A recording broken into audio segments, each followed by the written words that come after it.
Kisukyukiet qapi aql smaqniq uqaqliq p'iq usuqalkukniq urlawam 10th Street campus now San Mitki aqan miet. What I've just said to you in my community's language is that I'm very happy to be here. I'm happy to be here again at this campus, and I'm happy to be here with each of you today and every day. Today what I'm going to talk about is culture and colonization and reconciliation, and how I've chosen to work through some of those very awkward spaces. So if we look at my lineage, it goes back quite a ways in this area. All the way to the end here, we see my great-grandfather, Sam Gonzaga. And what's important about this picture is his beadwork. If you look at his beadwork, it's a floral pattern. I like floral patterns because all flowers, all shrubbery, all trees, they have roots. And in our language, one of the words for our family is akukpukam. Literally, your roots. Your family are your roots. They're what keep you here. They're what keep everything working for you. They connect you to everything that you need. The next picture over, my grandfather, whose name I also share, and my grandmother, who made a really difficult decision after losing their first 4 kids to the residential school. They decided to pack up one night and leave with everything that they had, including their 3 youngest, one of which was my father. People ask, were the residential schools really that bad? And I know that a 7-person sample isn't really great from a statistical point of view, but the 4 relatives of mine that went to the residential school all died brutal drug and alcohol related deaths. They self-destructed over time. I never met any of them. The 3 that were not a part of the residential school class eventually ended up in foster care, and they went through a number of foster homes before being adopted. And I can tell you that those 3 are all still alive, and I have relationships with them. I get to visit with them. In fact, one of my aunts just commented on one of my posts about being here.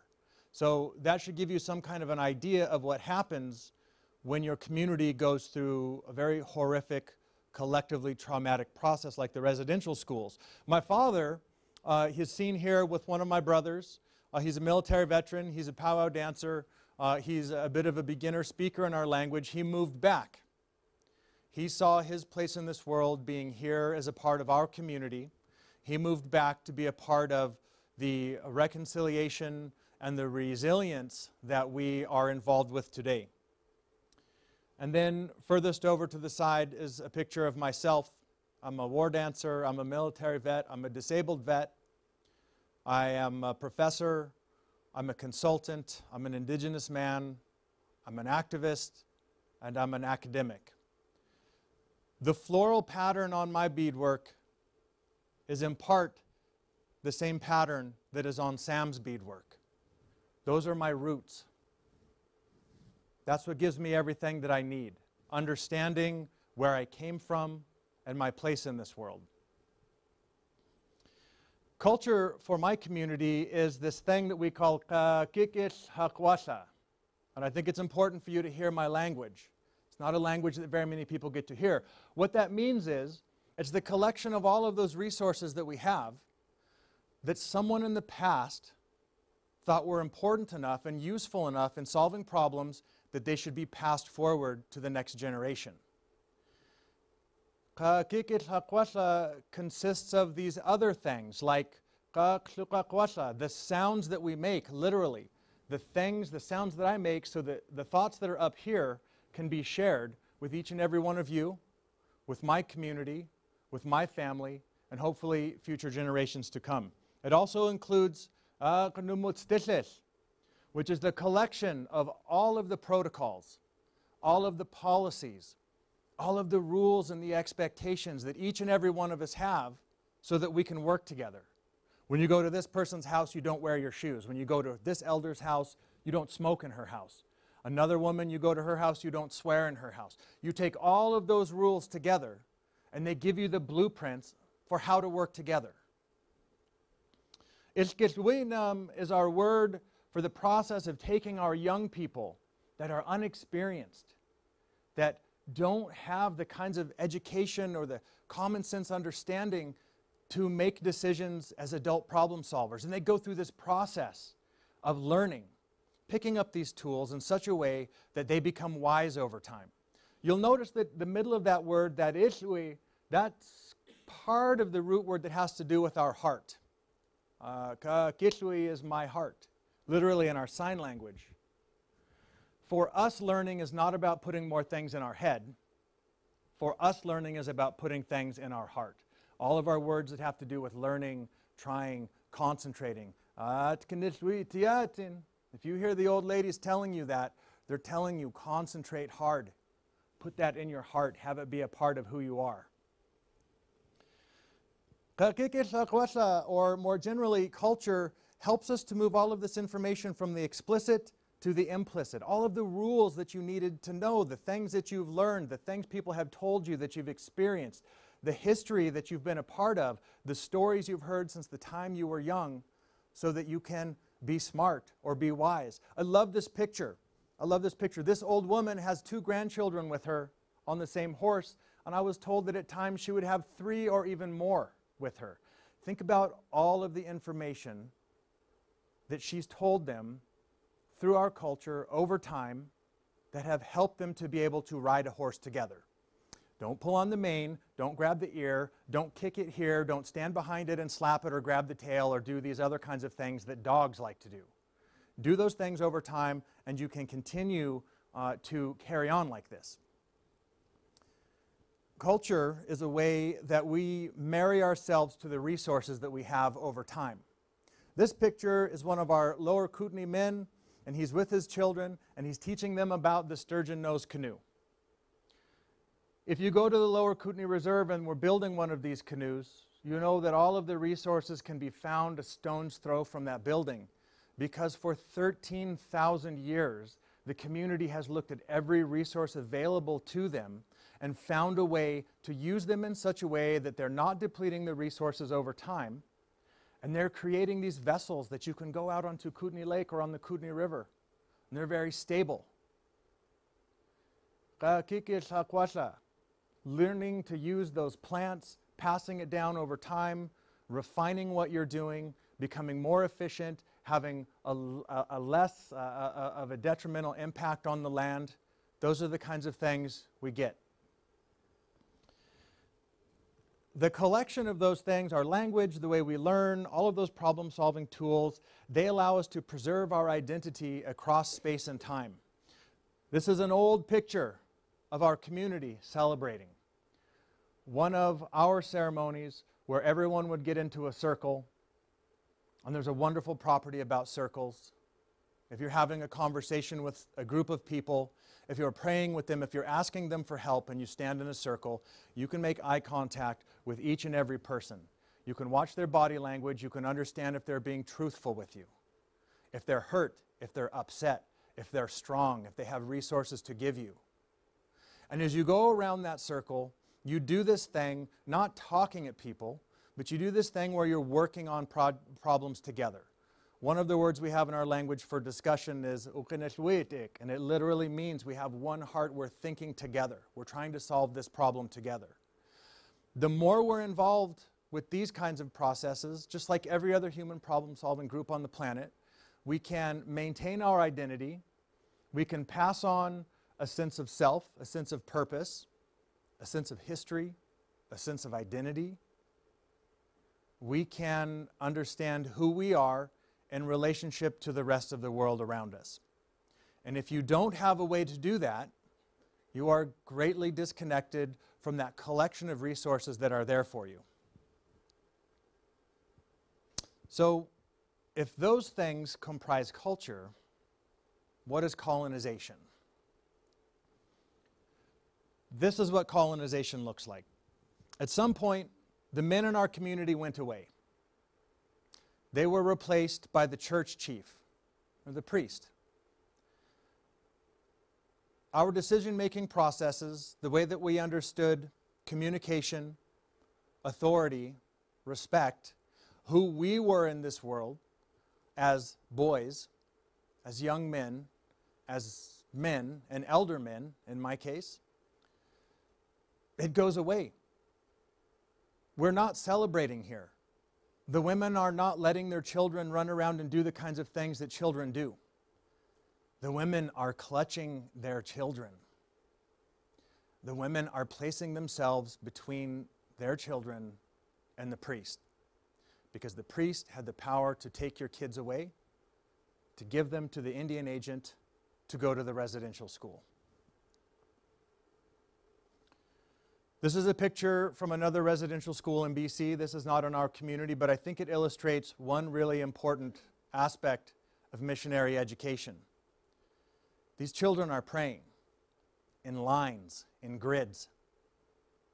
They can't see one another. They can't see who they're asking help from.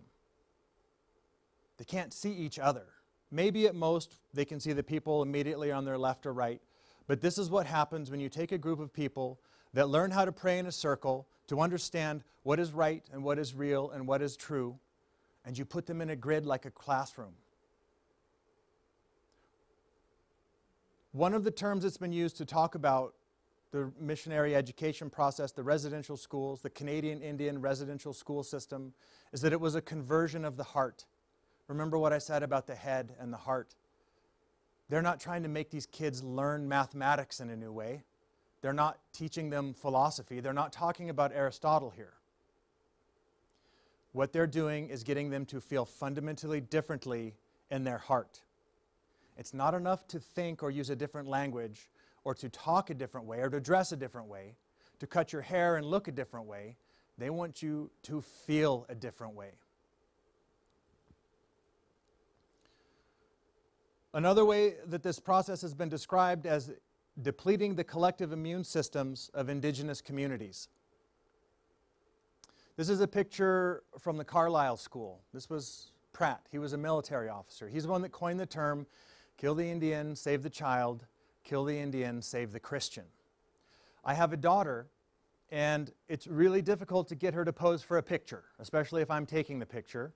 And I know that when she has more of her friends or any other kids around, the more kids you have, exponentially more difficult to get them to do something for a picture. Whether it's smile, whether it's everybody say cheese, whatever. And here we have 1,000 kids, and not one of them is smiling. Something terrible is happening here. This isn't the kind of situation where some kids were taken that were disciplinary cases and they were put in schools and they were given a different kind of an authoritarian structure to be a part of.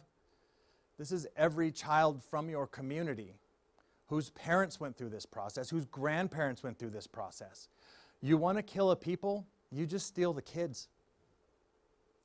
You take the kids away. Colonization, I say, is just the forced undoing of culture. It's cutting people away from the network, their roots that give them everything they need to nourish themselves. The experiences, the stories, the history, all of the kinds of things that I need to know to be a good father. My father was removed from his father. His father had lost his male sons before him. My father didn't have a great toolbox to give me of these kind of theoretical tools about what it means to be a father. And where it gets awkward is when I try and start solving problems with my daughter.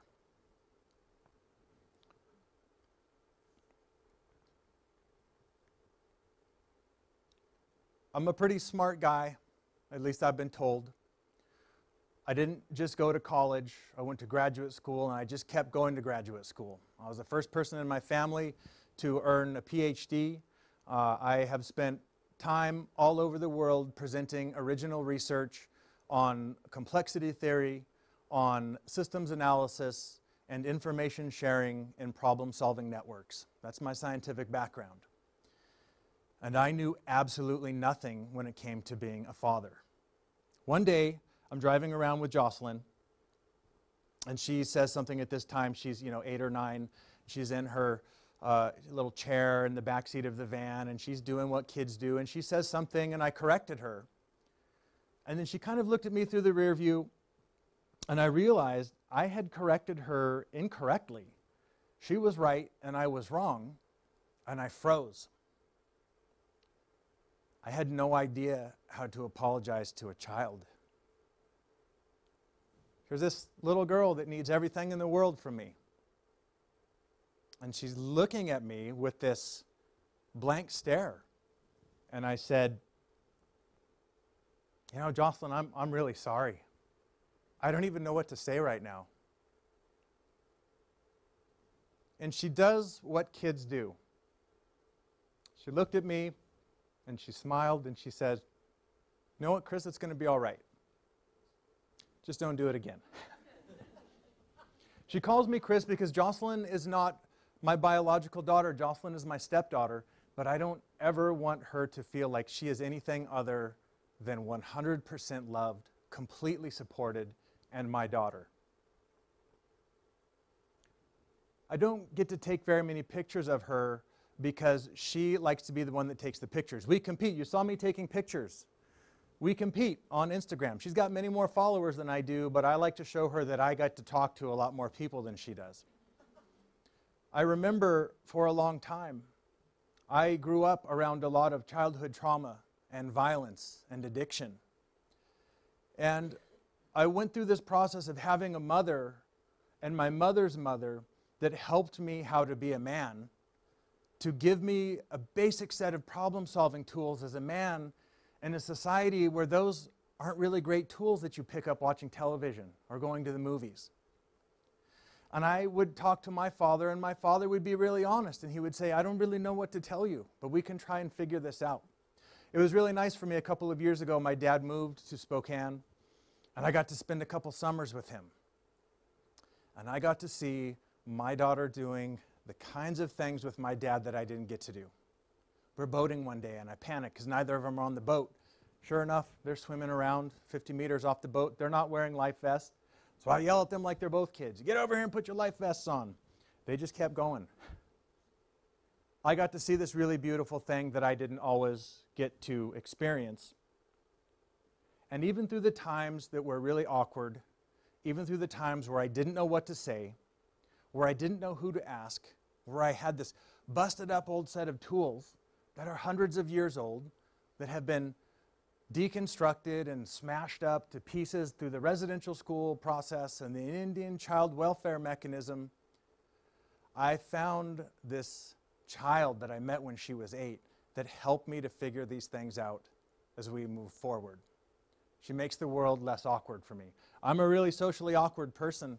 I'm antisocial. I don't like being in front of people. And she's a little bit awkward in the same way. So she's become really my best friend. So as we're both trying to negotiate these awkward spaces, we get to do it together. And it just is a really beautiful thing. Because of the upbringing that I had, and some of the experiences from being a young person, I made the decision a long time ago that I didn't want to have my own children. I didn't want to bring kids into this world. I didn't want them to see abuse.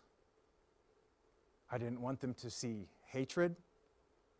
I didn't want them to see addiction like I did. And now, I can't imagine life without my daughter. Thank you.